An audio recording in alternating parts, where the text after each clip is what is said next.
Salut tout le monde, il est 9h19, on est le 9 mars, dimanche 9 mars 2025, et donc je m'apprête à partir du Loir-et-Cher pour rentrer chez moi en Indre-et-Loire. Voilà. À bientôt, je vous dis dès que j'arrive, et puis voilà.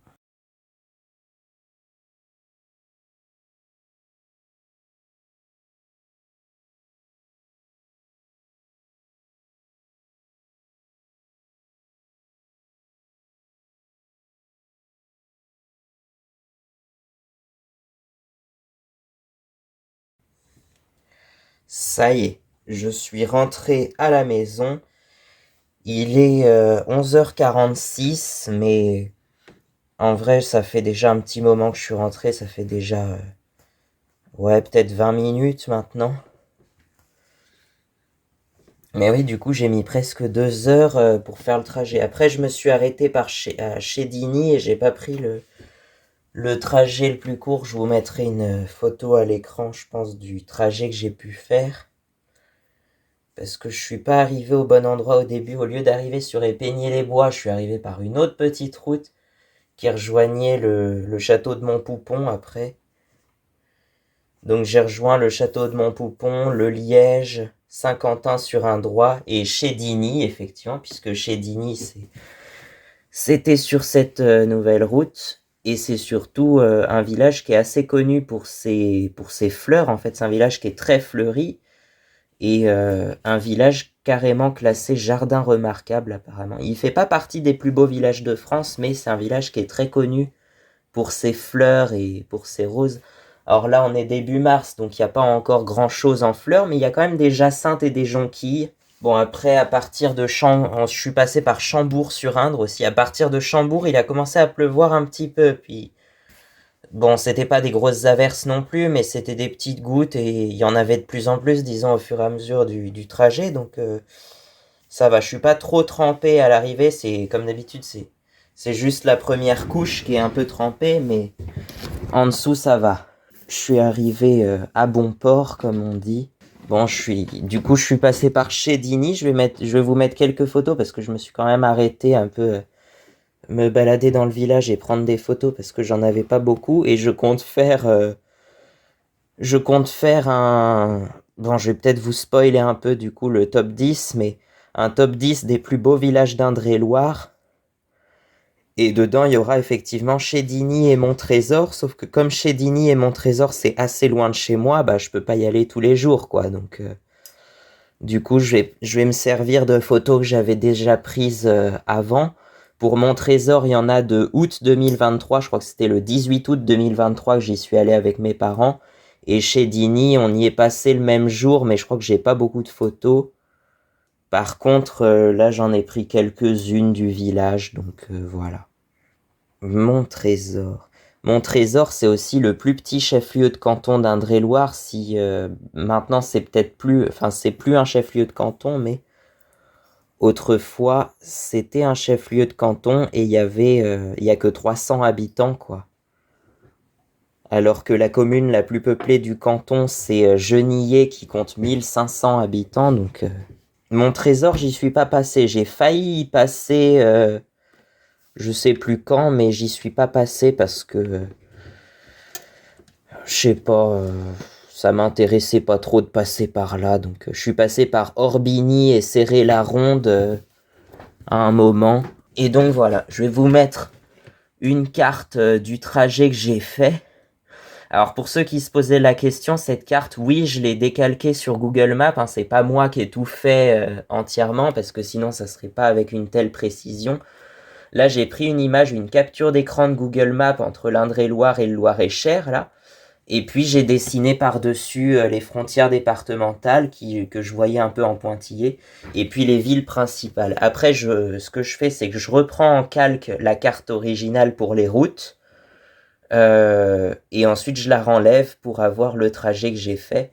Donc le trajet qui apparaît sous forme d'une ligne rouge, avec les villes que j'ai traversées en rouge, et les autres villes en vert. Voilà. J'avais déjà fait ça, la première fois que je l'ai fait, c'était pour mon road trip dans les Deux-Sèvres.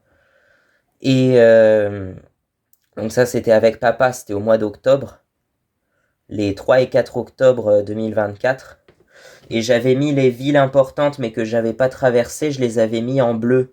Seulement là, je voulais mettre la Loire en bleu et les cours d'eau principaux, mais il y avait que j'avais mis que la Loire parce que si j'avais mis aussi le Cher et peut-être l'Indre, ça l'aurait peut-être fait, mais voilà. J'ai mis la Loire parce que la Loire, c'est vraiment un repère. C'est d'ailleurs ce qui est assez étonnant, mais je vais en parler plus tard peut-être sur une vidéo dédiée du Loir-et-Cher. Et ben dans le Loir-et-Cher, il n'y a que 5 ponts qui traversent la Loire. Ouais, et ça se voit très vite sur une carte. Il y en a 3 dans la ville de Blois déjà, ou autour de Blois.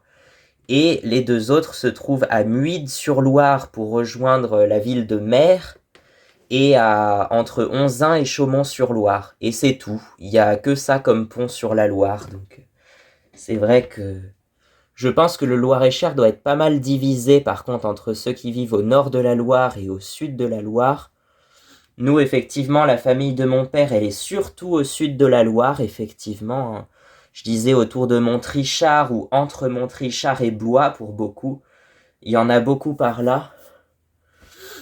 Mais c'est vrai que dans cette famille-là, ils se sont très peu déplacés, contrairement à la famille de ma mère, où ils sont étalés sur toute la France, entre l'Alsace. Alors, je sais pas s'il y a encore quelqu'un qui vit en Alsace dans ma famille, mais il y en a d'origine alsacienne, en tout cas. Et puis sinon, il y en a à Paris, il y en a dans la Vendée, j'allais dire dans les Deux-Sèvres à chaque fois, mais non, ils sont en Vendée. Il y en a dans la Vienne, il y en avait dans le Maine-et-Loire, je sais pas s'il y a toujours de ma famille dans le Maine-et-Loire, mais pareil, j'ai des origines du Maine-et-Loire. Donc, à ma connaissance, j'ai pas d'origine étrangère à proprement parler, mais j'ai des origines de un peu de du côté de mon père, ils sont quasiment tous du Loir-et-Cher, hein, ils sont purement Loir-et-Cher. Et du côté de ma mère, ils sont entre la Touraine, l'Anjou et l'Alsace, principalement. Et puis il y a quelques Parisiens aussi, parce que une cousine de ma mère qui s'est installée à côté de Paris, dans le 9-3, dans la Seine-Saint-Denis. Et vous allez me dire, non mais c'est pas dangereux la Seine-Saint-Denis. Je pense que ça dépend des quartiers, ça dépend des endroits, hein, si tu vas. Je crois que Saint-Denis, par exemple, ou même Aulnay-sous-Bois, ça a un peu mauvaise réputation. Mais là où habitaient les oncles et tantes de ma mère, alors c'était... maintenant, ils y habitent plus, ils habitent dans la campagne de la Vienne, justement. Donc ouais, ça a dû changer quand même, hein. Ça a dû les changer. Maintenant, ils habitent dans la campagne, dans la Vienne, mais avant, ils habitaient les pavillons sous bois. Donc, c'est entre Bondy, à côté de Bondy, sur la Nationale 3, entre Paris et Villeparisis, justement. Villeparisis, c'est l'entrée de la Seine-et-Marne, donc on quitte la Seine-Saint-Denis. Et donc, ils habitaient là, à côté de Bondy, entre Paris et Villeparisis.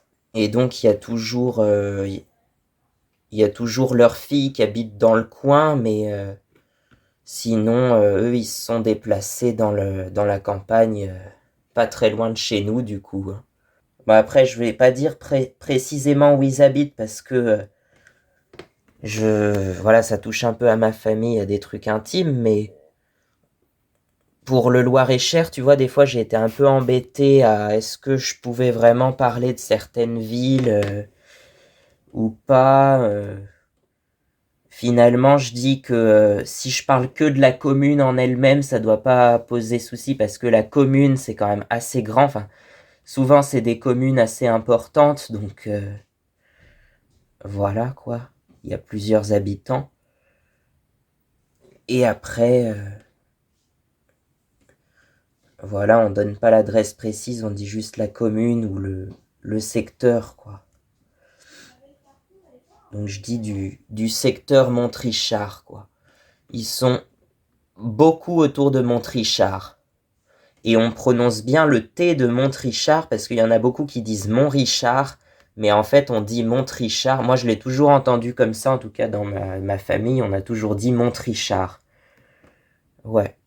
Je sais pas si j'ai beaucoup de photos de Montrichard, j'ai des vidéos où j'y passe en tout cas, mais des photos de Montrichard et son donjon, je sais pas si j'en ai beaucoup. Mais je vais essayer de me débrouiller pour retrouver au moins des extraits de vidéos de Montrichard, parce que ça c'est sûr j'en ai. Donc voilà. Parce que c'est très joli, hein, c'est une ville un peu très connue pour son donjon, et puis la ville est située un peu en dessous du donjon, quoi, au bord du Cher. Donc voilà, c'est très mignon, je trouve. Maintenant, vous savez tout, et je vais vous faire, si ça sort tous les jours, la vidéo sortira la suite, sur le bilan un peu de ce road trip du Loir-et-Cher, et qu'est-ce que ça a changé, quoi. Je sais pas trop quoi, mais voilà. Hop, c'est parti.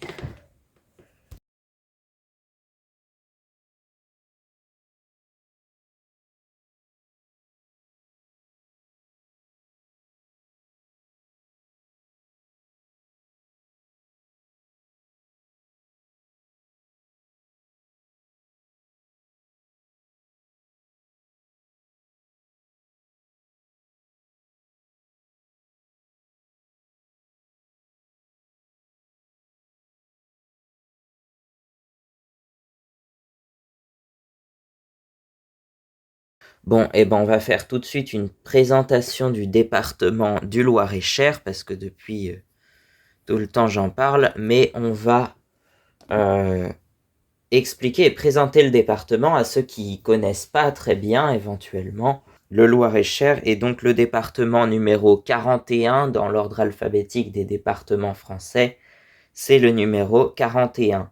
Il occupe une superficie de 6343 km² pour une population d'environ 328 000 habitants. Le chef-lieu, c'est la ville de Blois avec 47 000 habitants. Et les deux sous-préfectures sont les deux autres grandes villes, Romorantin-Lanthenay avec 18 000 habitants et Vendôme avec 15 500 habitants. C'est un département du centre de la France, à peu près de la région Centre-Val de Loire d'ailleurs, une des rares régions qui n'ait pas été redécoupée en 2016 d'ailleurs. Il se trouve d'ailleurs plus ou moins au centre de cette région, entre les deux grandes villes de la région, Orléans et Tours. La ville de Blois se trouve plus ou moins à mi-chemin entre ces deux villes.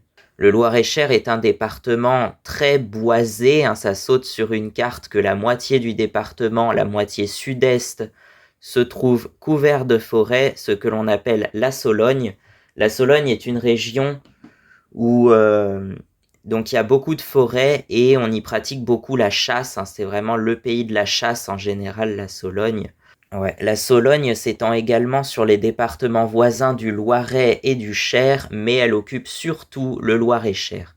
Il y a d'autres régions naturelles, comme la Beauce, qui est une région très agricole, partagée également entre le Loiret et l'Eure-et-Loir, peut-être d'autres départements. Dans le Loir-et-Cher, elle se trouve au niveau de, plus ou moins autour de la ville de Mer, par exemple. On va en parler des villes principales, hein, j'en ai déjà cité 3, ainsi que la région du Perche, qui se trouve tout au nord du Loir-et-Cher, mais qui n'occupe qu'une très petite partie de ce département, hein. Elle est surtout partagée entre l'Eure-et-Loir et l'Orne, une toute petite partie du Loir-et-Cher et éventuellement une toute petite partie de la Sarthe. Le Loir-et-Cher est un département assez centralisé sur Blois, mais avec quand même 3 pôles importants, hein, Vendôme au nord et Romorantin au sud, et Blois au milieu. Il y a également d'autres villes comme Mer, Le Controy en Sologne, mais qui est en fait une commune nouvelle issue de Contres, et de 5 communes qui n'ont pas grand-chose à voir avec Contres, hein, puisqu'elles n'ont même pas le même code postal. Donc il y a 3 codes postaux différents dans cette nouvelle commune. C'est ça ce qui est très bizarre. Et si vous regardez la forme de la commune sur une carte, ça n'a ni queue ni tête. Bon, les autres villes importantes sont Montrichard, Saint-Aignan, Salbris, La Motte-Beuvron ou encore Montoire-sur-le-Loir. Et éventuellement Montdoubleau tout au nord, mais qui est moins importante, mais quand même. On peut également citer Beauce-la-Romaine, pareil, c'est une commune nouvelle formée autour de Ouzouer-le-Marché et quelques autres communes, qui comptent quelques 3000 habitants. Et donc le Comtrois en Sologne, que j'ai déjà dit, hein, qui compte 6700 habitants, mais dont la commune historique de Contres ne compte que 3600 habitants. Donc voilà. Celles-sur-Cher aussi, j'allais l'oublier, c'est assez important aussi, il y a presque 5000 habitants. 4500, ça a un petit peu baissé maintenant, je crois. Donc on a fait le tour des villes assez importantes du Loir-et-Cher. Ah, on peut aussi citer Saint-Laurent-Nouan, qui compte plus de 4000 habitants et qui se trouve au bord de la Loire. En fait, c'est là où il y a une centrale nucléaire, mais bon, c'est pas grave, on va passer. Voilà. Sinon, les attractions du Loir-et-Cher, tiens, il y a quoi comme attraction? Bon, vous allez me dire, le château de Chambord, bien sûr, le château de Cheverny, le château royal de Blois également, si on peut continuer avec les châteaux. Mais en gros, il y a plein de châteaux dans le Loir-et-Cher et il n'y a pas que Cheverny et Chambord et Blois. Il y en a plein d'autres, hein. Il y a des châteaux un peu moins connus. Mais c'est vrai que le Loir-et-Cher se trouve en plein milieu de la région des châteaux de la Loire, ce qui explique pourquoi il y a autant de châteaux, effectivement. Le plus grand et le plus connu étant effectivement Chambord. Chambord ne se limite pas d'ailleurs à son immense château, mais à un domaine forestier de plus de 55 km² ou 5500 hectares, qui apparemment correspond à la commune de Chambord, mais qui appartient entièrement à l'État. Enfin, c'est un peu bizarre le domaine de Chambord, mais ça serait la seule commune de France qui appartienne en fait à l'État entièrement, quoi.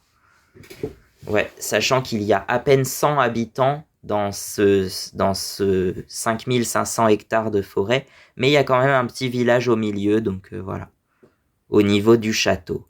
Bon, sinon, le lieu le plus visité du Loir-et-Cher, c'est même pas le château de Chambord, il y a encore plus connu, hein, vous allez venir peut-être, le zoo de Beauval, en fait. C'est le zoo de Beauval, le lieu le plus visité du Loir-et-Cher, et peut-être même de toute la région Centre-Val de Loire, j'avais cru voir. Donc encore plus connu que les châteaux de la Loire. Mais c'est parce que c'est un des rares endroits dans le monde où il y a des pandas aussi. Je sais pas si c'est que pour ça, mais oui, les pandas, c'est une des principales attractions du zoo de Beauval. Et c'est peut-être le zoo le plus visité de France, je pense. Oh, c'est même sûr. Donc il se trouve à cheval entre les communes de Saint-Aignan et Cergy, mais en général on dira juste Saint-Aignan, c'est dans le sud du Loir-et-Cher, limite à l'extrême sud du département. Je sais pas si j'aurais oublié des choses. Le Loir-et-Cher tient son nom de deux rivières, le Loir qui passe au nord et qui arrose Vendôme, ainsi que Montoire-sur-le-Loir, et le Cher qui passe tout au sud et qui arrose Celles-sur-Cher, Montrichard et Saint-Aignan. Ouais, il y a aussi la Loire, qu'il ne faut pas confondre avec le Loir, hein, voilà. La Loire, elle arrose Blois, elle passe pas très loin de Mer et elle arrose aussi Onzain, qui en fusionnant avec Veuve a été renommé Vezin-sur-Loire, c'est encore une fois n'importe quoi, mais bon. Qu'est-ce que tu veux que j'y fasse? Bordel de merde. Bon, c'est pas grave. Le Loir-et-Cher compterait, je crois, 272 communes. Attends que je vérifie. Le Loir-et-Cher compterait 267 communes en comptant les communes nouvelles, puisque sinon, avant la fusion des communes, il y en avait 291. Autre fait étonnant, il n'y a que 5 ponts qui traversent la Loire dans le département du Loir-et-Cher. Ça se voit sur une carte, le pont de Muide-sur-Loire qui permet de rejoindre la ville de Mer. Il y a 3 ponts dans la ville de Blois ou de son agglomération, ainsi qu'un pont entre Onzain et Chaumont-sur-Loire. Donc voilà, tiens, le château de Chaumont-sur-Loire, on l'avait oublié celui-là. Il est assez connu pour un festival de jardins et d'art contemporain dans ses jardins. On y avait été, après, c'est pas ce que j'avais préféré, mais c'est de l'art, écoutez, ça se respecte et ça se... Voilà. Chacun a sa vision de l'art, quoi. Il y a plein d'autres châteaux, je vous ai dit, il y a énormément de châteaux dans le Loir-et-Cher. Je sais pas, il y a quelques années, enfin ça remonte maintenant, mais avec mamie, on avait été visiter un château à Fréteval. Je crois que ça s'appelle le château de Rocheux, mais on le surnomme le château des énigmes, puisqu'il y a plein de... En fait, c'est un truc avec des énigmes, je crois. Ou le château de Fréteval, tout simplement. Donc c'est dans le nord du Loir-et-Cher. C'est assez loin d'ailleurs. On avait été visiter Chambord aussi, on avait été visiter Cheverny. Le château de Cheverny qui d'ailleurs a inspiré le château de Moulinsart dans Tintin, et c'est vrai que quand on regarde le château, ça saute aux yeux. On a juste à retirer les deux parties extérieures en fait, et ça donne le château de Moulinsart, donc voilà.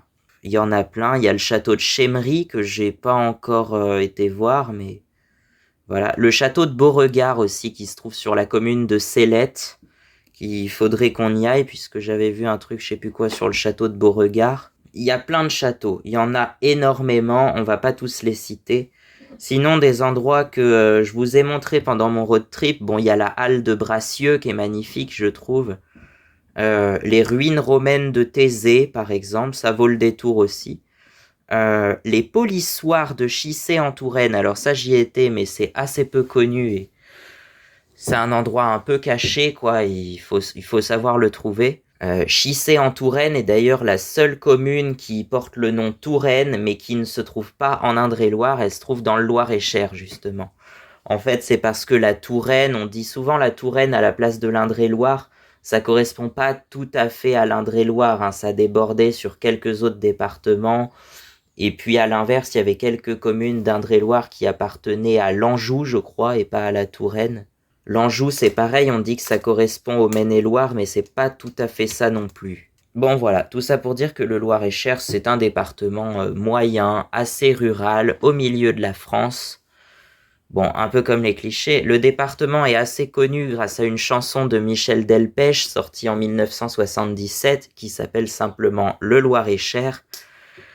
Et en fait, cette chanson a contribué à faire connaître le département et raconte l'histoire de Michel Delpech qui apparemment passait ses vacances dans le Loir-et-Cher quand il était petit, mais que par la suite il y est jamais retourné ou il y allait pas souvent, disons. Et que du coup sa famille disait allez reviens dans le Loir-et-Cher quoi, on dirait que ça te gêne de marcher dans la boue, quoi. La chanson je l'ai choisie d'ailleurs pour la vidéo de mon road trip du Loir-et-Cher qui sortira le 5 avril. J'ai enregistré 5 covers de Michel Delpech, 5 reprises si vous préférez. Donc il y a le Loir-et-Cher, White is White, Quand j'étais chanteur, Le Chasseur aussi, et une autre version du Loir-et-Cher mais avec des paroles totalement différentes qui parlent de la Lozère ou en fait, du fait que je voudrais m'installer en Lozère, c'est pour ça. J'ai improvisé des trucs comme ça. Bon, très bien. Maintenant, on va passer à l'appréciation, au débrief, à la... je sais pas comment dire, j'avais utilisé un autre mot de mon road trip du Loir-et-Cher qui s'est terminé. Là, on est le 11 mars à l'heure où je vous parle. Et la vidéo présente va sortir le 13 mars normalement. Ou le 12, je sais plus. Non, le 13. Je sais plus en fait. Le 12 ou le 13 mars. Donc j'espère que vous en connaissez un peu plus sur le Loir-et-Cher en lui-même. Après, c'est un département qui n'a pas vraiment de région historique. J'avais parlé de la Beauce, la Sologne, le Perche. En fait, le département, si on regarde une carte des anciennes provinces historiques françaises, le département ferait partie de l'Orléanais. L'Orléanais qui regrouperait en fait les actuels départements de l'Eure-et-Loire, du Loiret et du Loir-et-Cher. Si on regarde une carte, souvent quand on cherche carte des anciennes provinces françaises, ça met une carte comme ça et on voit que il y a la région, en fait, la région Centre-Val de Loire serait composée des 3 anciennes régions, donc de la Touraine, de l'Orléanais et du Berry. Le Berry correspondant à l'Indre et au Cher, plus ou moins, avec comme capitale Bourges. L'Orléanais a comme capitale Orléans et la Touraine a comme capitale Tours. En tout, la France compte près de 95 départements et il y en a à visiter. Il y en a beaucoup à visiter. Certains que je connais très bien, d'autres que je connais très peu.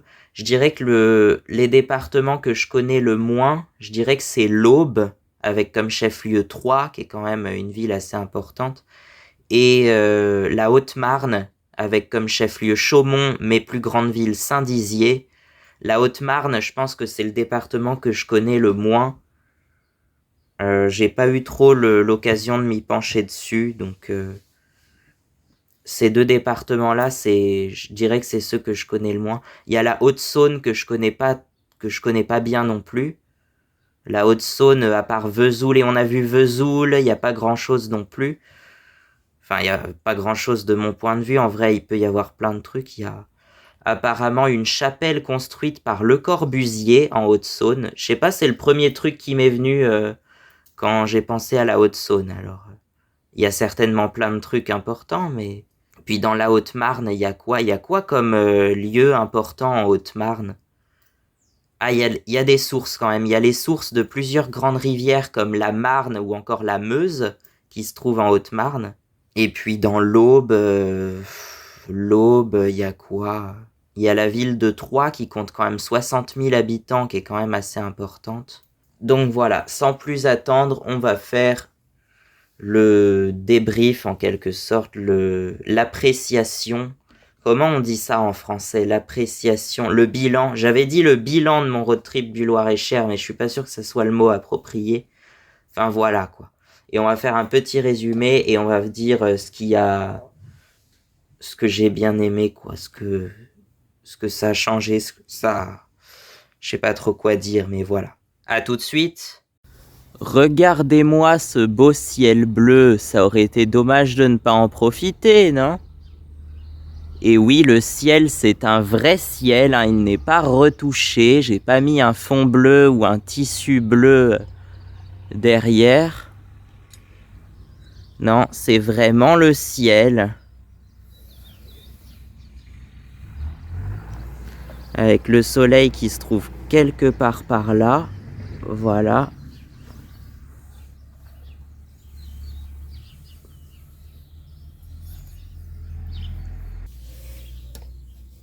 Ouais, en plus, ce matin, il est parti avec son gros scooter 125, là. Donc, comme ça, j'ai de la place, ça tombe bien. On va pouvoir passer à une sorte de petit résumé de mon road trip du Loir-et-Cher. Et alors, comme vous avez pu voir dans les précédentes vidéos, au début de la semaine, il est sorti quelques vidéos qui n'avaient rien à voir, mais qui ont été tournées justement un petit peu avant, en fait. Alors, ça a commencé le 12 février à la Tour Saint-Gelin, je crois que c'est ça. Et puis ensuite, il y a eu le Bec des Deux Eaux, ça, je crois que c'était le 20 février, quelque chose comme ça. Il y a plusieurs petits tours que j'ai fait avant mon grand road trip du Loir-et-Cher. Voilà. En vrai, je suis parti donc le 1er mars. Je suis parti le samedi 1er mars dans le Loir-et-Cher. Donc voilà, avec cette moto-là, avec ma petite XTX 125. Là, le vernis se décolle de plus en plus, hein, à plusieurs endroits en plus. Merde. J'espère que ça va pas décoller par contre cet autocollant là. Donc voilà, je suis parti, je crois qu'elle avait quelque chose comme 7232, ouais. Quand je suis parti, 7232 km. Et je suis arrivé, elle avait, alors pas 7700, ça c'était à mon rendez-vous du lundi, parce que il fallait que je rentre le dimanche 9, parce que j'avais un rendez-vous le lundi 10 mars, c'est pour ça. Donc j'y suis allé aussi avec cette moto-là. Et là, du coup, j'en suis à plus de 7700 km. J'ai fait plus de kilomètres en 2 ans avec cette moto-là que ce qu'elle avait fait les 17 premières années. Quand on l'a achetée en 2023, elle avait 2500 km. Et aujourd'hui, elle en a 7700, donc 3 fois plus qu'au début. Puis j'ai fait 2 fois plus de kilomètres en 2 ans que ce qu'elle a fait en 17 ans, quoi. Donc voilà, oui, puisqu'elle est de 2006, c'est pour ça. Elle est de... J'avais cru voir, je crois, la date de première immatriculation, c'était le 4 mai 2006, quelque chose comme ça. Et ça tombe bien parce que nous, ça va faire presque 17 ans tout pile. On l'a acheté le 28 avril 2023. Le 28 avril 2023, c'est une date très importante pour moi, donc voilà.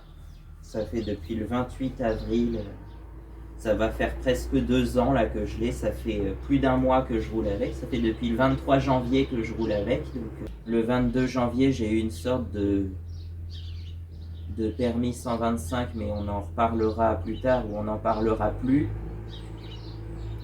Et je la conduis depuis le 23 janvier puisque c'était le soir, hein, donc c'est le lendemain que j'ai été faire un grand tour avec et que j'ai été faire mon premier plein tout seul en plus. J'ai mis 9 litres je crois, je sais pas combien de kilomètres j'avais fait avant avec, mais j'ai mis 9 litres, donc ça comptera pas, à 6479 km. Donc tu vois, 6479, j'ai fait plus de 1000 km depuis que je la conduis, c'est-à-dire depuis le 22 janvier. J'ai fait plus de 1000 km en même pas 2 mois. Donc voilà. Donc on est un peu plus à la moyenne, on est plus que la moyenne de 5000 km par an que je m'étais fixé. Ça fait même pas 500 km par mois, et là j'en suis à bien plus de 500 km par mois. Mais bon,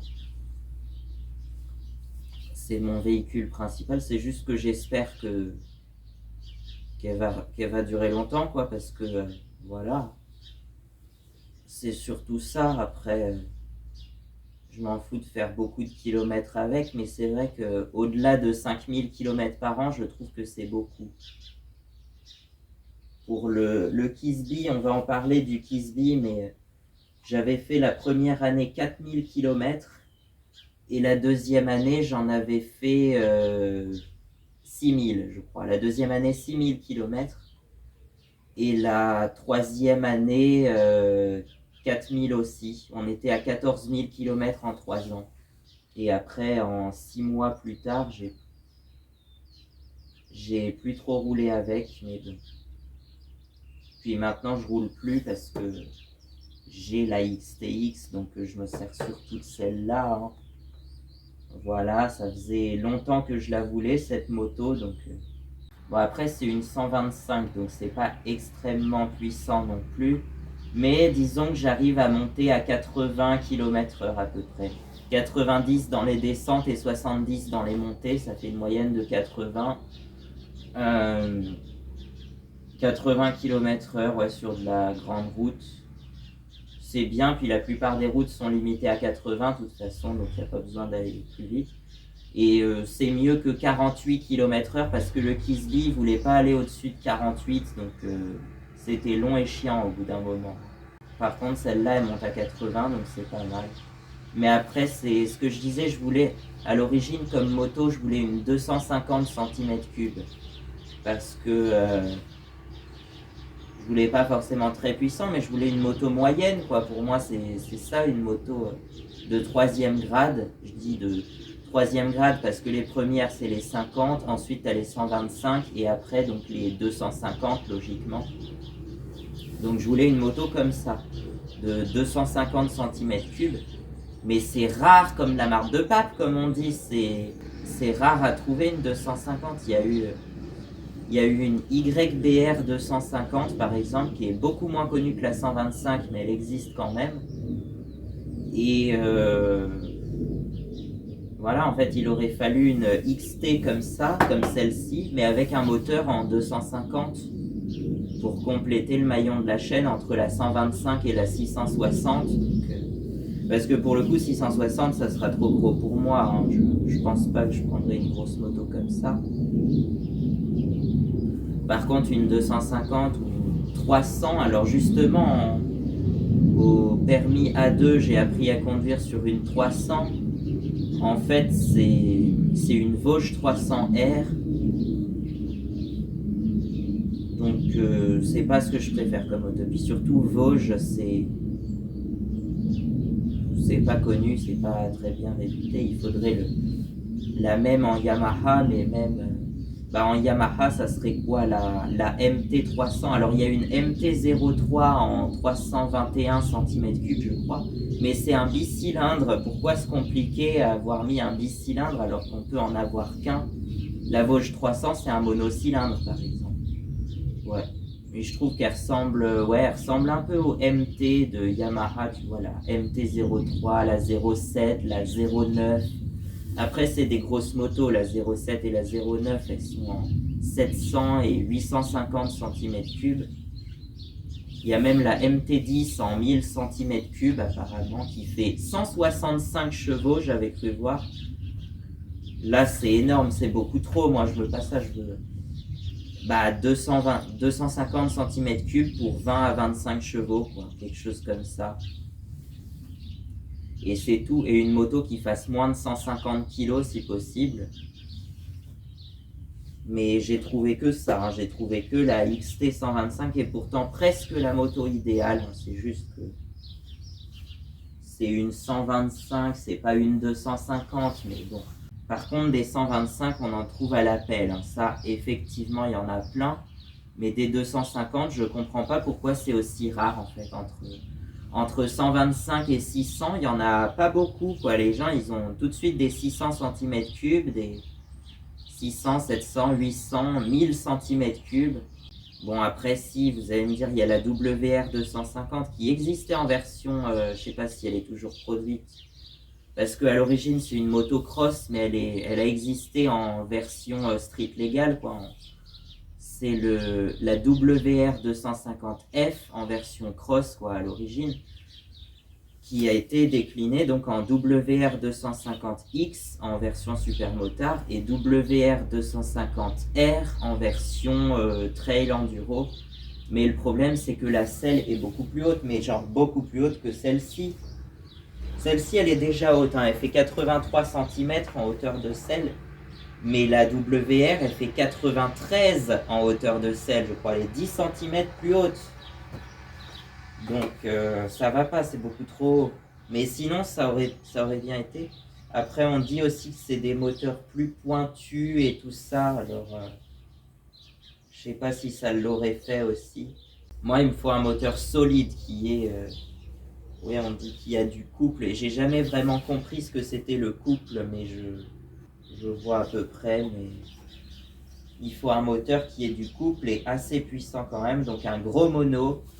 Alors à la rigueur, pourquoi pas, oui, une petite 600, enfin une 600 qui fait tout juste 47 chevaux comme la DR 650. C'est même une 650 et elle fait que 41 chevaux, je crois, ou 42, donc c'est pas énorme. Gros monocylindre, le piston il fait 10 cm de diamètre apparemment, quelque chose comme ça. Enfin, ce qu'on appelle l'alésage, c'est le diamètre du cylindre. Ça fait 10 cm. Il y a aussi, alors si, la Beta Alp 200, à la rigueur, mais elle est moins jolie que celle-ci quand même, la Beta Alp 200, mais au niveau moteur, elle est pas mal par contre.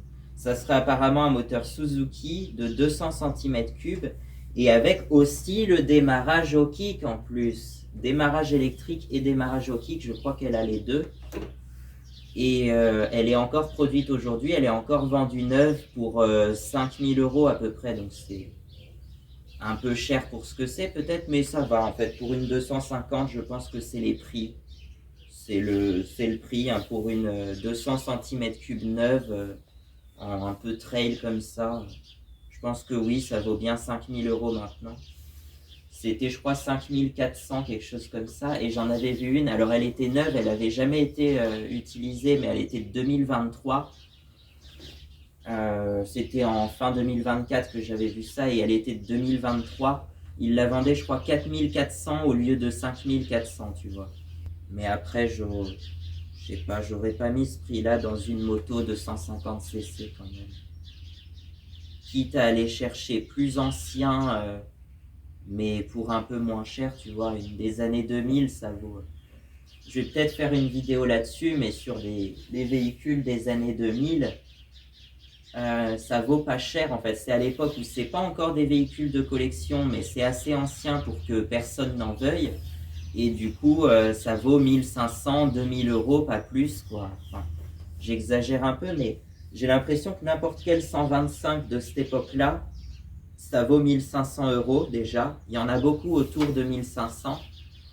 Et des motos un peu plus grosses, ça ne vaut guère plus cher, quoi. Allez, 2000, 3000 pour certaines. pour des motos. Enfin, après, ça dépend, mais ça va être plutôt des... Je sais pas, peut-être une DR 650, ça a peut-être réaugmenté maintenant, parce que ça commence à être un peu plus prisé. Mais à une époque, papa, il me disait qu'il en avait une, il l'avait acheté 1500 en, je sais plus quelle année, 2005, 2006 peut-être par là, je sais plus. Et il l'a revendu le même prix, je crois, voire même un peu plus cher, je sais plus. Environ 1500 ou 1800, je sais plus, en 2016. S'il l'a revendu en 2016 pour acheter le quad, parce que je sais plus si... Le quad, on l'a acheté en 2016, c'est sûr. Je crois que la DR, il l'a revendu juste avant d'acheter le quad, mais il s'en servait plus les dernières années. C'est dommage parce que finalement, je l'aurais peut-être bien récupéré cette moto après, mais bon, on peut pas tout avoir non plus. Enfin, c'est surtout qu'il faut avoir la place et il faut avoir les moyens d'entretenir tout ça aussi. Donc on revient à notre trip du Loir-et-Cher. On n'a toujours pas fait le résumé, alors c'est bon. Donc, ça commence quand? Donc je suis parti. C'est parti. Attends, on va mémoriser la time, comment on dit, 17 minutes, voilà. Donc 17 minutes de trucs qui va intéresser personne. Donc je suis parti le samedi 1er mars 2025, mais bon, on sait qu'on est en 2025 maintenant, c'est bon. Je suis parti le samedi 1er mars dans l'après-midi, juste après manger, alors... Ouais, un peu le temps de me préparer, je crois qu'il était 14h30, quelque chose comme ça quand je suis parti. Et donc je suis arrivé plus vers 16h ou 15h50, je crois. Je crois que je suis arrivé à 15h50, un truc comme ça. À Saint-Georges-sur-Cher, puisque mes grands-parents habitent à Saint-Georges-sur-Cher et que j'ai passé quasiment toute la semaine chez eux. En fait, je dormais chez eux, puis après j'allais visiter des trucs un peu plus loin dans le département, dans le Loir-et-Cher, c'est pour ça que c'est quand même un road trip entier dans le Loir-et-Cher avec des boucles en fait tous les jours. Donc je vais vous montrer les cartes du jour 1, jour 2, jour 3, jour 4, jour 5, jour 6, jour 7, jour 8. Le jour 9, c'est le jour du retour aussi, le 9 mars. Et en plus, c'est pratique parce que vu qu'on a commencé le 1er mars, bah, du coup, le jour 2, c'est le 2 mars, le jour 3, c'est le 3 mars, etc. Jusqu'au jour 9, le 9 mars, où je suis rentré chez moi. Donc ça a duré 9 jours en gros. Donc le premier jour, j'ai pas fait grand chose. Ensuite, effectivement, le deuxième jour, je suis allé à Pont-le-Voix et j'ai fait le plein à Montrichard en passant justement. J'ai fait le plein à 7306 km. On va aller voir les consommations parce que là, je crois que j'ai fait 4 fois le plein depuis que je l'ai la moto, depuis le 23 janvier donc. Le premier plein, je l'avais fait le 23 janvier en plus. Et donc depuis que je l'ai, j'ai fait 4 fois le plein et j'ai fait plus de 1000 km. Ouais, j'en suis à 1200 km. Ouais, 1200 km. J'ai fait 1200 km depuis le 23 janvier. C'est pour vous dire un peu l'ordre d'idée que ça donne. Donc j'ai fait le plein, j'ai mis 7 litres pour 250 km à peu près. Ça fait un peu moins de 3 litres au 100, ça faisait 2,8 litres au 100, quelque chose comme ça. Donc c'est pas grand chose, tu vois. C'est ça aussi, c'est qu'une 125 en général, ça consomme pas grand chose. Voilà. Et c'est très bien comme ça. Ouais, le Kisby, il consommait encore moins, mais parce que c'est un plus récent et c'est un 50 cm3 4 temps. Alors ça consommait que 2 litres au 100, tout pile, le Kisby. Là, je suis à 2,7, 2,8, quelque chose comme ça. Donc, alors la première fois, j'avais compté 3 litres tout pile, et puis après, je suis autour de 2 litres 7, 2 litres 8. Donc c'est bien si vous voulez un véhicule qui consomme pas trop, qui ne vous coûte pas trop cher. Voilà, prenez une 125 ou une petite moto comme ça. Donc le deuxième jour, ouais, c'est Pont-le-Voix. Le troisième jour, ah oui, je suis allé dormir chez mon cousin du côté de Montoux-sur-Bièvre, par là. Donc un peu plus loin. Et comme j'étais... en fait, ce qui se passe, c'est qu'il arrivait à 17h30 à peu près. Il arrivait à 17h30 quand il rentrait du boulot, parce qu'il travaille quand même. Et du coup... Voilà, on allait passer la soirée ensemble.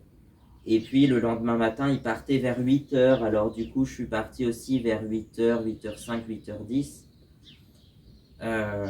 Il faisait un peu fret le matin, mais ça va, ça se réchauffe assez vite. Parce qu'en fait, c'est quand il fait grand ciel bleu. J'ai eu de la chance parce que toute la semaine, il faisait grand ciel bleu comme ça.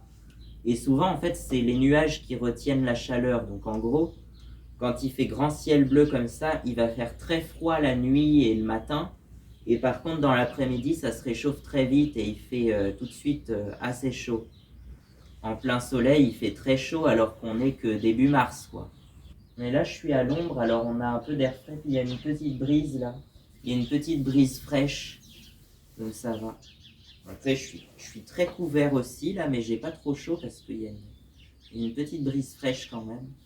Donc le jour 4, donc là on en est au jour 4, du coup je suis reparti le matin assez tôt. Et comme j'avais vu que j'avais le temps de faire ma petite balade et tout ça, je suis allé jusqu'à Bracieux. Donc c'est peut-être le plus loin que je suis allé, en tout cas par rapport à chez moi c'est le plus loin, Bracieux je pense. Puisque c'était à 1 heure de chez mes grands-parents déjà, à 30 minutes de chez mon cousin et à 1 heure de chez mes grands-parents. Donc à 2h30 de chez moi, quoi, quelque chose comme ça. Sachant que je roule pas très très vite non plus. Bah, j'essaye de monter à 80 sur les grands axes quand même, mais sinon je prends mon temps en général. Je suis monté à Bracieux en passant par Courcheverny et le château de Cheverny, justement. Donc voilà, alors je suis juste passé devant, je me suis pas arrêté à Cheverny, donc il y a une vidéo où on le voit très furtivement, le château. Mais j'ai mis un petit sous-titre, un petit truc pour dire qu'il faut bien regarder parce qu'on le voit très furtivement, le château de Cheverny. Et que c'est le château qui a inspiré Tintin, mais ça je l'ai déjà dit, même juste avant, dans la vidéo de présentation du Loir-et-Cher. Cette vidéo-là, elle va être divisée en plusieurs chapitres en fait. Donc il va y avoir le retour du 9 mars, mais ça dure que 10 minutes. Donc là, pour le coup, je trouvais ça un peu court. Il va y avoir la présentation du Loir-et-Cher, et puis mon débrief, mon bilan par la suite, juste après. Donc voilà. Donc Bracieux, il y a une halle magnifique à Bracieux, c'est pour ça que j'avais envie d'y aller. Puis le centre-ville est plutôt sympa, donc voilà. C'est une ville qui est d'ailleurs toute petite en superficie et quasiment enclavée dans la ville de Tours-en-Sologne. Il y a à peu près 1300 habitants sur, je crois, 3 km², quelque chose comme ça. Ce qui fait que ça serait aussi une des villes les plus densément peuplées du Loir-et-Cher.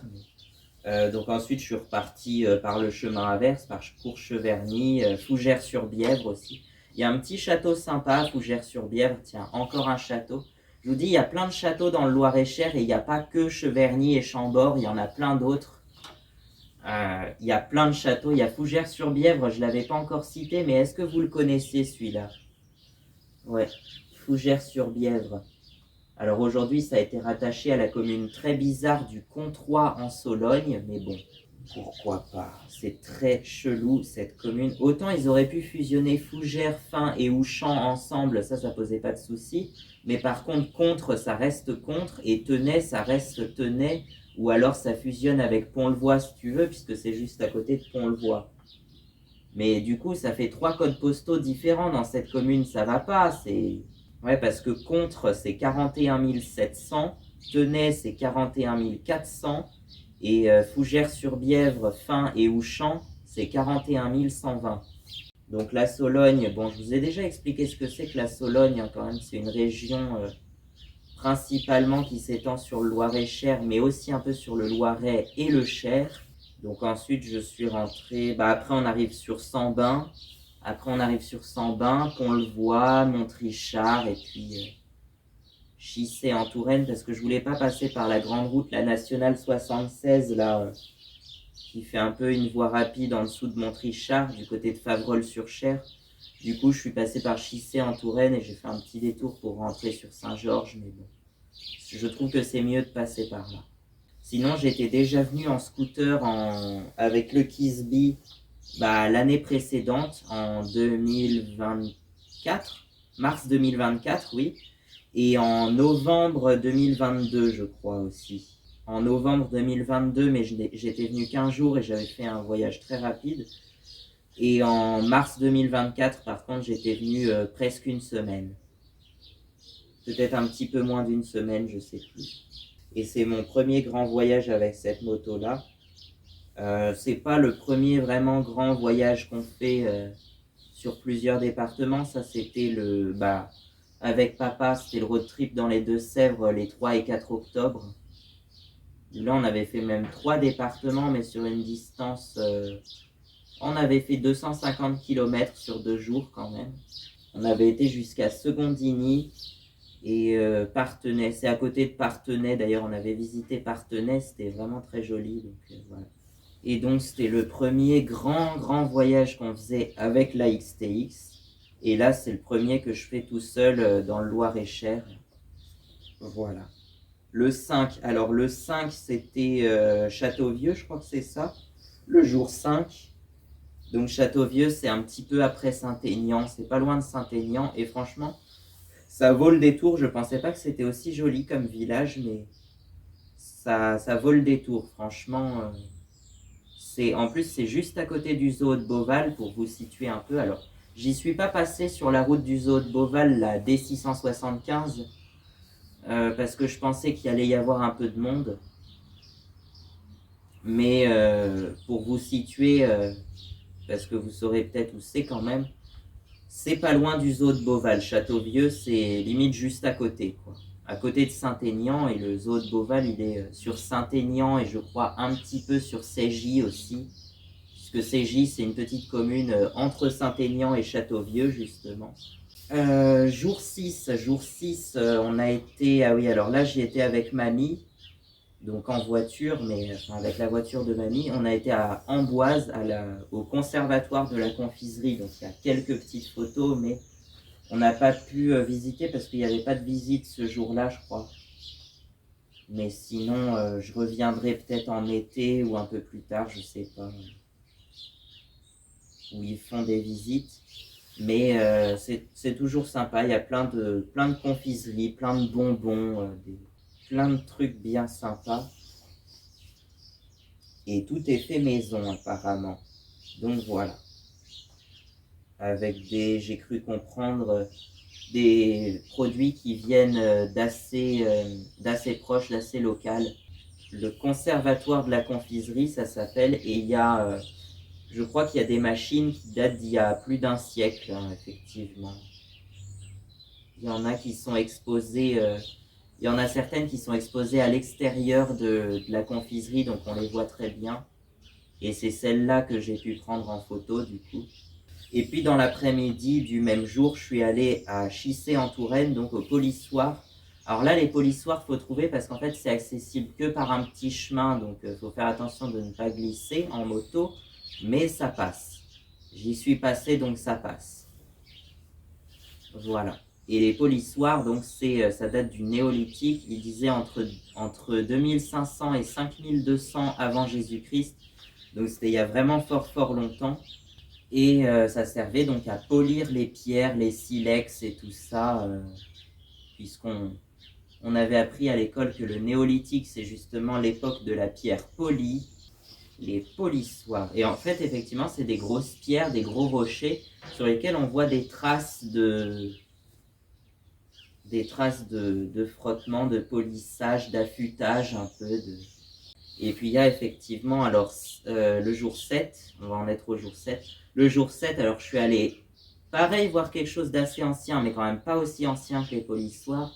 Mais disons qu'on est en l'an, daté de l'an 130 après Jésus-Christ apparemment, donc en pleine époque romaine, les ruines romaines de Thésée justement. Voilà. Thésée qui s'appelait Tasiaca à l'époque, donc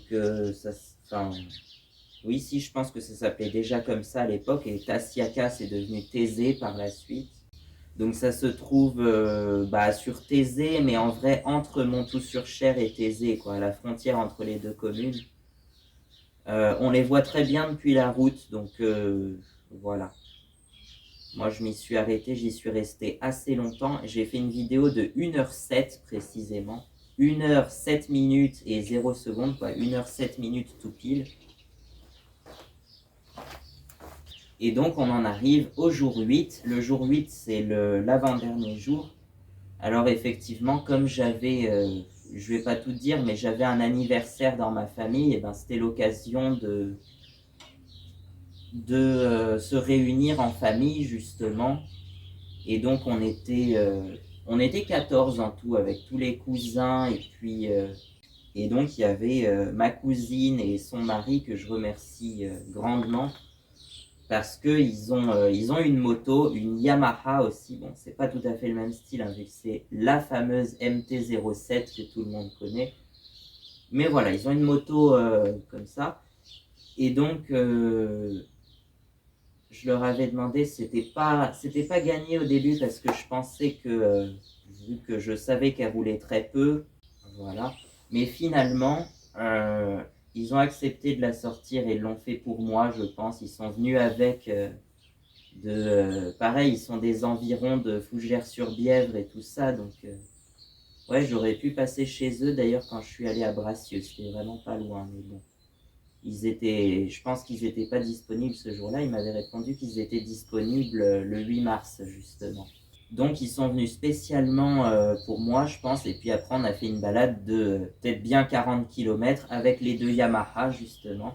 Donc, c'est une vidéo qui vient de sortir. Je pense qu'au moment où cette vidéo sort, elle est sortie hier, la veille. On a fait une balade un peu plus longue que prévu parce qu'on s'est un petit peu perdu entre Angers. Alors, il y a un petit village qui s'appelle Angers, mais écrit avec un E accent aigu. Et Orbigny, qui se trouve assez loin, mais en fait, entre Angers et Orbigny, il n'y a rien. Il y a une longue petite route quasiment toute droite, enfin pas toute droite, mais une petite route de campagne entre les deux villages. Et il y a peut-être bien 15 km entre les deux, quoi.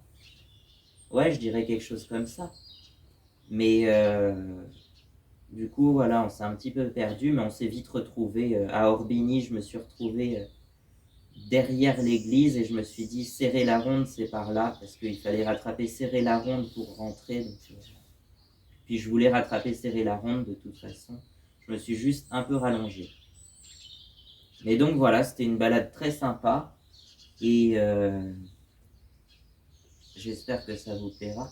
Alors ça, c'est j'ai sorti chaque jour individuellement une vidéo et c'est vrai que ça fait beaucoup de vidéos, vous n'aurez peut-être pas le temps de tout regarder, mais sachez qu'il y aura une vidéo qui sortira le 5 avril précisément et qui compilera tout mon road trip du Loir-et-Cher, mais aussi mes séjours que j'avais fait avant parce que j'ai quelques photos assez intéressantes et assez sympas des séjours que j'avais fait avant dans le Loir-et-Cher. Donc voilà. Ça commence en 2021 et jusqu'à aujourd'hui en 2025. Et j'espère que ça vous a plu. Allez, à bientôt. Et donc le 9e jour, du coup, c'est le jour où je suis parti. Alors c'est le jour où il faisait un peu moins beau, hein. Il a même un petit peu plu là sur le chemin du retour. Bon, j'étais pas trempé, mais disons que la première couche était bien mouillée quand même. En dessous, c'était sec. Et donc, le 9e jour, je me suis préparé un peu mes affaires le soir du samedi 8 et je suis parti dimanche 9 au matin vers 9h30. Et oui, effectivement, ce que je disais, je suis passé par Chédigny et son village très fleuri et par Chambourg-sur-Indre. Et c'est à partir de Chambourg-sur-Indre qu'il a commencé à pleuvoir un petit peu, mais après, c'était des petites gouttes, en fait, c'était des fines gouttes, donc ça allait, ça trempait pas trop, quoi. À la différence de mon cours de moto du 22 janvier, où là j'étais vraiment trempé là, à la fin pour le coup. Donc voilà. Et puis aujourd'hui il fait à nouveau très beau, mais apparemment c'est le dernier jour de la semaine où il fait beau, apparemment. On est le mardi, combien? Mardi 11, c'est ça? Lundi 10, donc mardi 11. On est mardi 11 mars, donc voilà. Puis après le lundi 10, c'est pour ça qu'il fallait que je rentre le dimanche 9, parce que lundi 10, j'avais un rendez-vous, après c'est un peu personnel, je ne sais pas si je peux vous en parler. Lundi 10, j'avais un rendez-vous, donc j'y suis allé avec la moto, donc elle a repris encore des kilomètres, mais bon. Et du coup, j'ai fait, c'est bien simple, j'ai fait 450 kilomètres à peu près, dans tout mon road trip. En comptant l'aller et le retour, 450 km. Sinon, on est autour de 300 km fait là-bas les autres jours, si on enlève l'aller et le retour. Mais avec l'aller et le retour, on est à 450 km à peu près. Et c'est bien simple, j'ai fait un plein le 2, le 2 mars, dimanche 2 mars, et j'ai refait le plein le samedi 8. Voilà, donc le premier plein à 7306, le suivant à 7602, donc ça fait 296 km entre les deux pleins. Et j'avais mis même pas 8 litres. Je suis à 7 litres 95, quelque chose comme ça. Je crois que j'avais mis 7 litres 95 pour 296 km. Ça faisait 2,69 litres au 100, franchement. C'est pas mal, ça consomme rien, quoi. Je pensais pas que j'avais consommé aussi peu parce que je pensais que j'avais roulé un petit peu plus vite. Mais en fait, non, j'ai moins consommé. C'est ma plus basse consommation que j'ai calculée depuis les 4 pleins que j'ai fait. Et ce que je dis, je fais le plein tous les 300 km à peu près. Je pense que je peux largement tenir 350 km parce que le réservoir, il fait au moins 10 litres. Et à chaque fois, j'en mets 8. Donc, je mets 8 litres pour 300 km à peu près. Puis là, il en reste encore plein. On est à plus de la moitié là, vu que j'ai fait. Ouais, j'en ai quand même consommé un peu là, mais je pense qu'on est quand même à plus de la moitié du réservoir. On est à 7700, ouais. 7720, je crois, quelque chose comme ça. Donc j'ai fait, oui, 120 km. Donc ouais, on est à un tiers du plein à peu près. J'ai dû utiliser un tiers là, déjà. Mais après, elle va un peu moins rouler là. Je sais pas si elle va rouler aujourd'hui d'ailleurs. Puis on verra.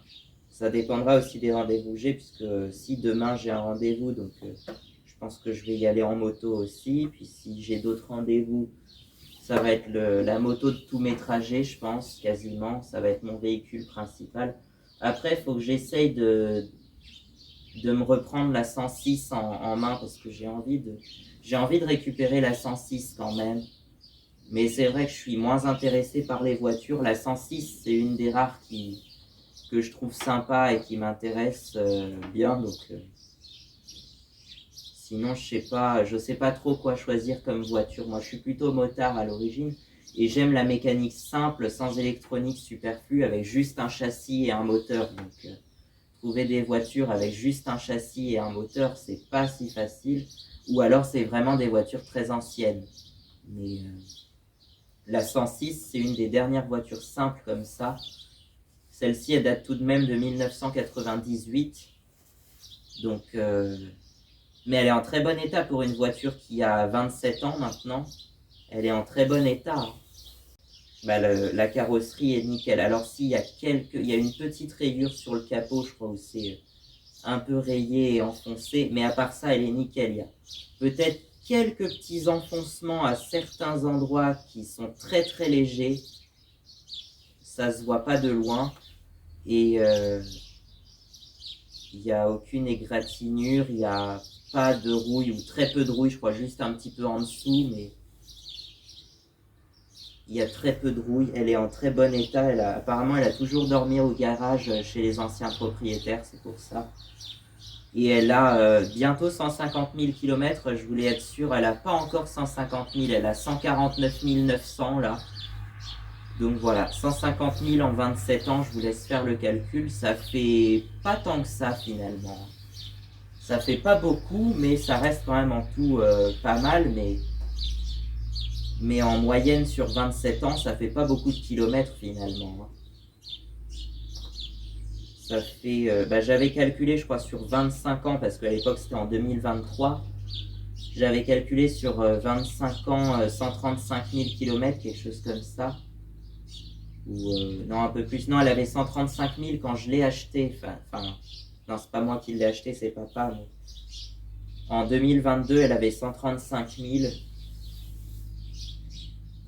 Donc elle fait pas plus de 5 000 km par an. Elle a fait en moyenne, je crois, 5 500 quand j'avais calculé. Maintenant, ça a dû un peu baisser la moyenne parce que nous, on fait pas plus de 5 000 km par an avec.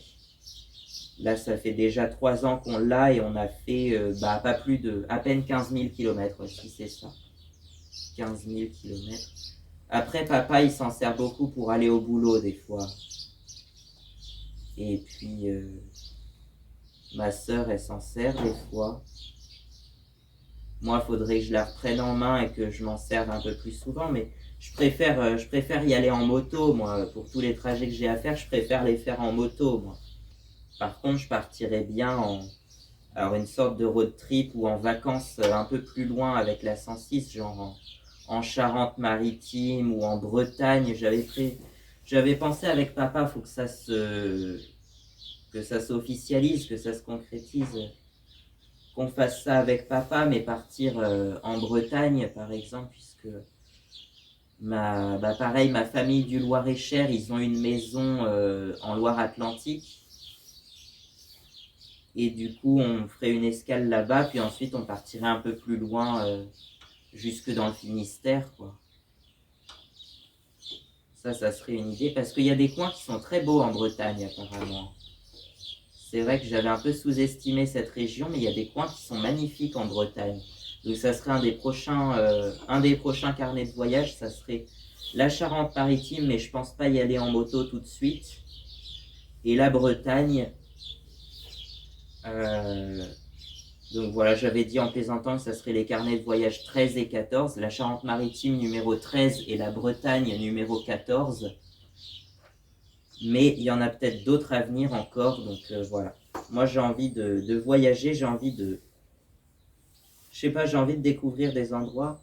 J'avais dit, pas forcément en plaisantant parce que je le pense vraiment mais pour l'instant c'est un projet encore assez lointain, mais que je me lancerai peut-être dans la van life un jour. Alors est-ce que ça vaut le coup? Je sais pas, ça on le verra dans une prochaine vidéo qui, je pense, va sortir samedi 15 mars si